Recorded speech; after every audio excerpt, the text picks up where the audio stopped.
Welcome to Stuff You Missed in History Class, a production of iHeartRadio.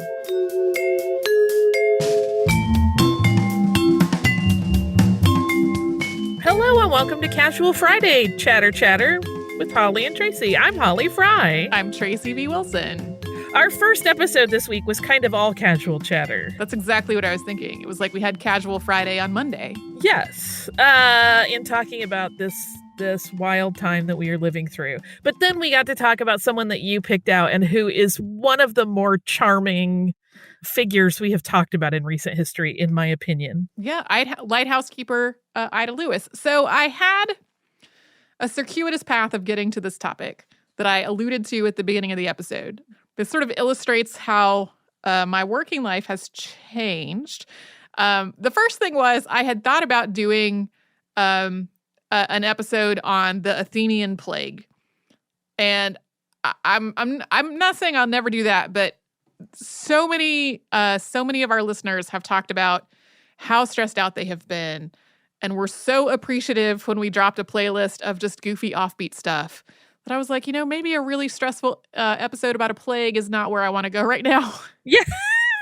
Like, I know there's value in talking about the historical context for things, but there are so many places to get pandemic news right now, and so many people have told us about just how phenomenally stressed out they were. I was like, let's do something. Let's find something that feels positive and uplifting, but also seems thematically appropriate to what we're living through. And that's how I eventually wound up on Ida Lewis. But Ida Lewis was not actually my first choice. She was not the first person that occurred to me. The first person that I actually thought about doing was Emily Dickinson, who was not as solitary as a lot of people think of her. Yeah. And that was one of the things that I got very excited about, this idea of doing an episode about Emily Dickinson and talking about that aspect of her. But then I was like, Amherst is just down the street. Not literally. But we could get in the car and go there. We can't right now, though. Cannot go to Amherst. And I was like, I would kind of rather do this episode at a time when I can go and visit where she lived. Because when I have the opportunity to do that, I really enjoy doing that. So I said, okay, I'll put Emily Dickinson back on the list of things to talk about later. But then when I got into the Ida Lewis episode, I kept running into situations where I was like, oh, it really felt like, because I do so much work at home, because I do so much work that's related to sources that are online, I was not expecting a big disruption in my work. However, Ida Lewis's personnel record is something that's open to the public. It cannot be requested right now because the library is closed. The biography that was written of her in the 19th century that we referenced in the episode is a lot of stuff of that age has been digitized, and you can get to it at places like at Project Gutenberg or archive.org or something similar. That particular work does exist on microfiche and as a physical copy in 2 different libraries that I can access. The library is closed, though. So I was just like, this is a case where I would have had some physical sources I might have gone to consult, but I sure cannot do that because the library is closed. I do feel like that's the correct decision for the library to be closed, but it kind of tickled me a little bit that it turned out that was the case with this particular episode. I like that, again, not to make light of any of it, but we have been very frank that we're very fortunate because we can keep doing our jobs from home relatively uninterrupted, but that somehow it managed to be interrupted just the same. Yep. It's interesting. I have a question for you, which, let me just ask a question. Are you an Emily Dickinson person? I own a copy of her I have a complicated relationship with Emily Dickinson. Okay, me too. I was trying to figure out. So Emily Dickinson tends to be such a huge part of American literature classes. She gets kind of shoved on people in high school. And then also when you notice patterns in the rhythm of her writing, you can't unnotice them. What song is it for you? Because I've discovered over the years, I mean, it's a simple pattern. And so everybody has like that thing where they're like, and then it becomes obvious that you can sing every one of her poems to this song. But I've discovered that different people have different songs. Yeah, if you don't want to know the song, if you don't want to never be able to unhear it, just like, I don't know, skip ahead by 30 seconds, the theme from Gilligan's Island. Oh, mine is Yellow Rose of Texas. That also works. I've heard both of them. But then the thing is, her life has been so mischaracterized. Yes. And there are so many just wonderful biographies of her that have come out more recently that have given us a more honest look at what her life was like and what happened to her literary legacy after she died. Like, I found all that really fascinating. I, in a lot of ways, feel like she is a kindred spirit, even though I can't stop myself from singing songs while I'm reading her poetry. I will say I'm not the hugest fan of her poetry because that sort of makes it feel a little simplistic to me in a way that I don't connect to. Mm-hmm. But also I think it's one of those things where she has been so romanticized. And we talked about this phenomenon on the show before.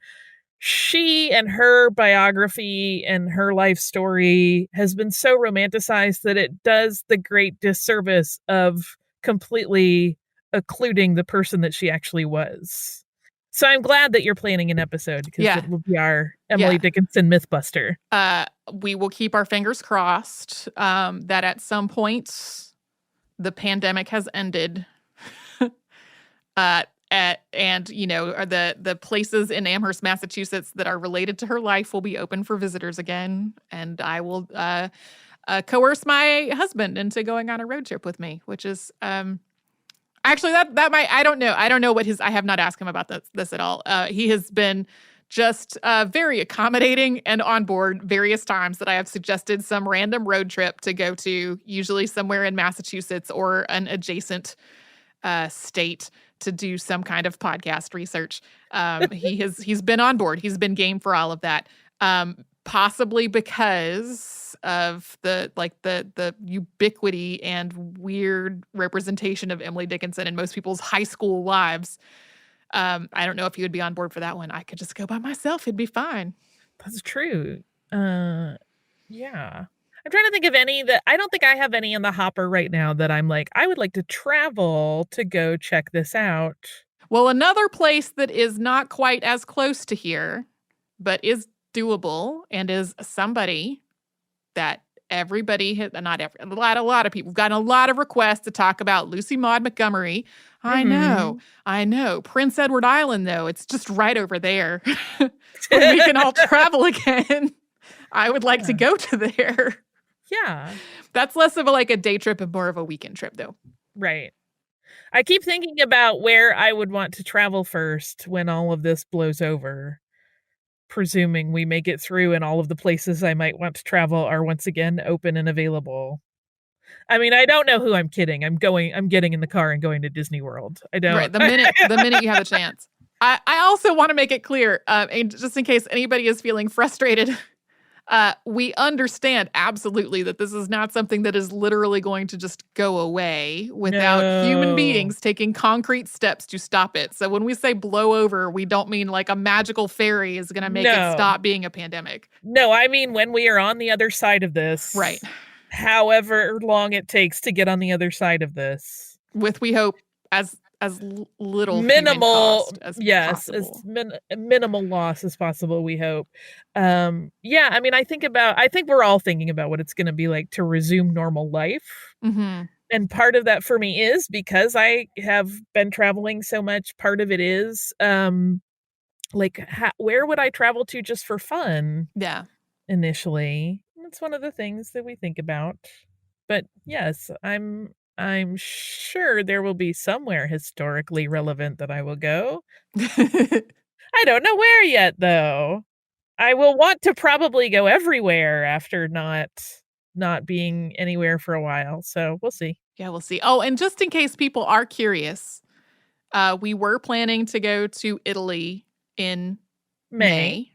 That is postponed.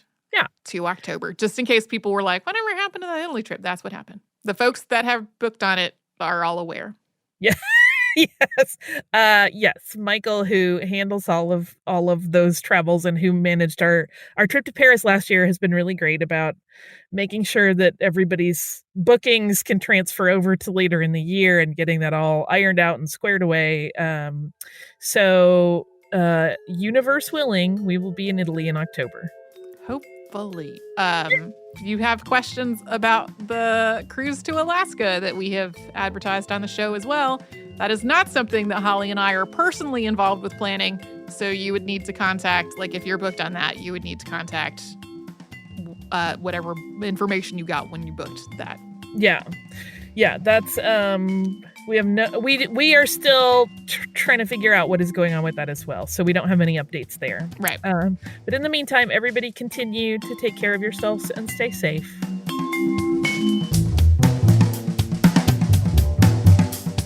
Stuff You Missed in History Class is a production of iHeartRadio. For more podcasts from iHeartRadio, visit the iHeartRadio app, Apple Podcasts, or wherever you listen to your favorite shows.